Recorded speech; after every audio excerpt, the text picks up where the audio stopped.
All right, hello everyone. Thanks for tuning back in again to the original Queen Ahmadiyyah Shakur show. I'm your host, Queen Ahmadiyyah Shakur, and this is another dose of your daily vitamin.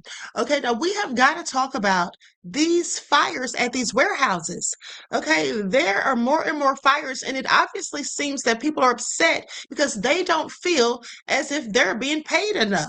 And the first guy from the California warehouse, he likened himself to Luigi Maggioni. Okay, so let's get into it. Everybody be sure to hit the like button, please. Like, share, subscribe. Thank you in advance. Also, double check to make sure that you're still subscribed to the Queen's channel. Okay, and especially if you have not been receiving those notifications. Okay, so let's talk about it. It is a whole lot going on here, folks. Okay, so man charged with arson in California warehouse fire likened himself to Luigi Mangione. So the man accused of setting fire to a California warehouse likened himself to Luigi Mangione after allegedly lighting multiple fires in the name of anti-capitalism. Shamel Abdul Karim, a 29-year-old from Highland, California, was charged with arson of a building used in interstate and foreign commerce. This is according to Bill Essayli, the first assistant United States attorney, and this was announced on that Friday. Now, the warehouse, about 40 miles east of Los Angeles and owned by the consumer goods company Kimberly-Clark Corp, was set ablaze on Tuesday. 20 employees were inside the facility when the fire was set, but no one was harmed. Now, Abdul Karim is an employee of NFI Industries, a third-party distributor for Kimberly-Clark Corp. He is accused of intentionally starting multiple fires at the $1.2 million square foot, or the 1.2 million square foot warehouse. Now, Abdul Karim allegedly posted videos of himself to social media setting the pallets of paper on fire and saying you can hear his voice, they say, repeating several times, all you had to do was pay us enough to live. Now, he also said Abdul Karim seemed to be motivated by hostility to capitalism and corporations. They say the final video posted on Instagram showed the fire spreading throughout the warehouse and the defendant saying, "There goes your inventory." During a phone call, Abdul Karim compared himself to Mangione, the suspect who is currently standing for trial for assassinating United Healthcare CEO Brian Thompson. They say there is an extremely disturbing trend where people are resorting to violence to communicate political messages or economic messages. This is what Asaili said. Further, Abdul Karim allegedly texted a co-worker after the fires were started, reading, "All you had to do was pay us enough to live. Pay us more of the value we bring, not corporate. Didn't see the shareholders picking up a shift." If convicted in court, Abdul Karim is anywhere from 5 to 20 years in prison. They'll probably try to give him the maximum. I'm sure that's what the prosecutors will look for, because more likely than not, they really want to make an example out of him. That's just my opinion. I can't say for certain, but by the fact that he has likened himself to Luigi Mangione, I would just think that that's probably what they're going to do. Because think about it. They don't want people to start thinking that you can just, get upset at your boss or get mad because of your pay or lack thereof and just do something like this. So I really think they're going to try to come down hard to really try to set set a standard, or just really to make an example out of him. Now, that's just my opinion, of course. Okay, so anyway, with that all being said, they went on to say that he said he didn't see the shareholders picking up a shift. If convicted, he could get 5 to 20 years. Now, Abdul Karim is also facing state-level charges. California charged Abdul Karim with 1 count of aggravated arson and 6 additional counts of arson. Each count of arson corresponds with a fire he's accused of starting. And this is according to Jason Anderson, the San Bernardino County District Attorney. Okay, now, they go on to say in California, aggravated arson is applicable to a crime when the damage from the fire exceeds $10.1 million and carries a penalty of 10 years to life. Based on initial estimates, the paper products were worth $500 million and the building was worth $150 million. So this is a huge loss, okay, for this company. Now, Abdul Karim is expected to be back in court on Friday when he will be arraigned on the state charges. And I want you all to pay attention because they say he's also facing state charges. So more likely than not, they must be charging him with state and federal charges, and which is not a surprise to me because, you know, they did the same thing with Luigi Mangione. Okay, they actually charged him with state and federal charges.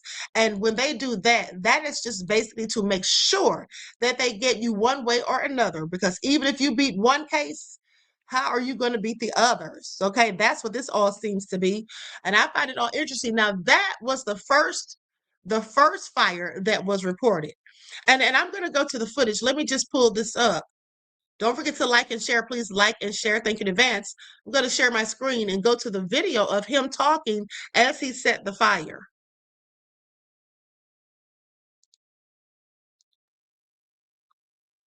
You know, if you're not going to pay us enough to live or afford to live, at least pay us enough not to do this. 29-year-old Kamel Abdul Karim has been charged after allegedly setting fire to a warehouse in Ontario, California, while complaining about low wages. Around 20 employees had to be evacuated before the 175 firefighters rushed to the scene to put out the blaze that destroyed an estimated $156 million worth of stock. The 29-year-old shared several first-person videos in which a man believed to be Abdul Karim could be heard saying, All you had to do was pay us enough to live. All you had to do was pay us enough to live. Abdul Karim has since been arrested on multiple felony arson charges and remains in police custody while the investigation continues.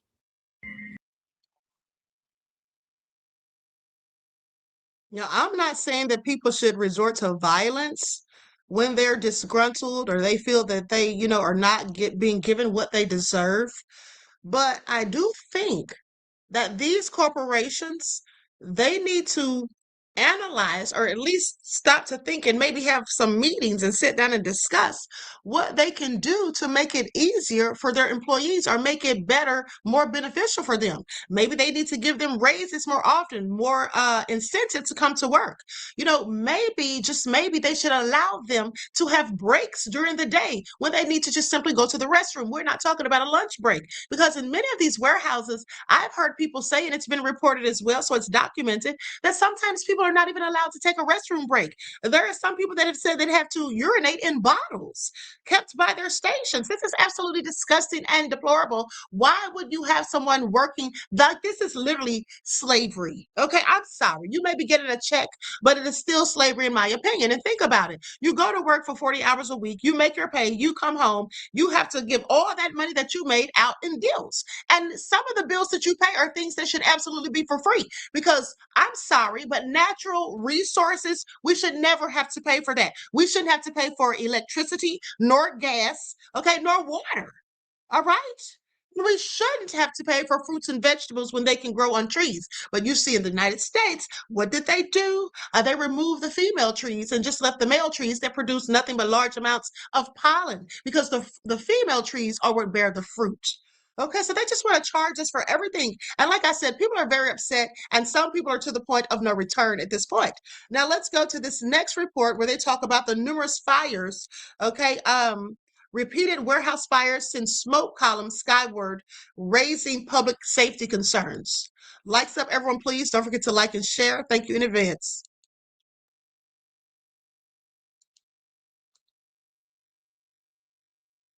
Underway after an East Bakersfield warehouse caught on fire over the weekend.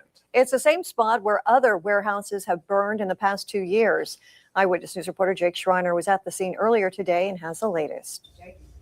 Michael Rochelle, that's right. A fire erupted at a warehouse that has been notorious for burnings over the last 2 years. With this latest fire, it yet again brings to question who should be responsible for these fires.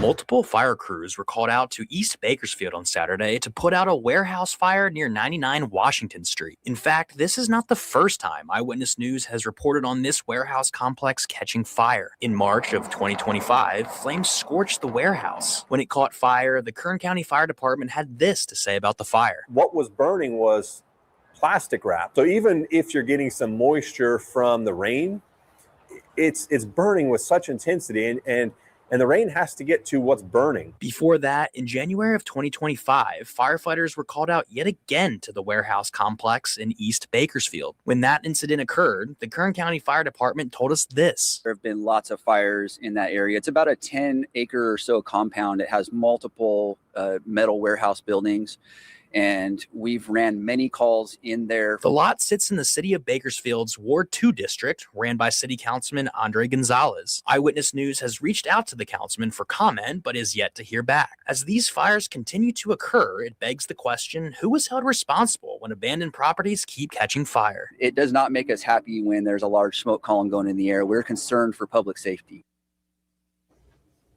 And I spoke with a firefighter at the warehouse complex earlier today, and he told me that the fire is still under investigation. But he stressed that when fires like this happen, it requires a lot of resources to put the flames out, and it also is a dangerous health risk. In studio. It is absolutely a dangerous health risk, especially if there are people at work, okay? Absolutely, it's dangerous. And so, there has been so many fires in just 1 week. Okay. And, like I said, maybe this will help them to start changing up the way they do things and the way they treat their employees, the way they pay them, and the amount of breaks they allow them to have. These people are human beings. They're not robots.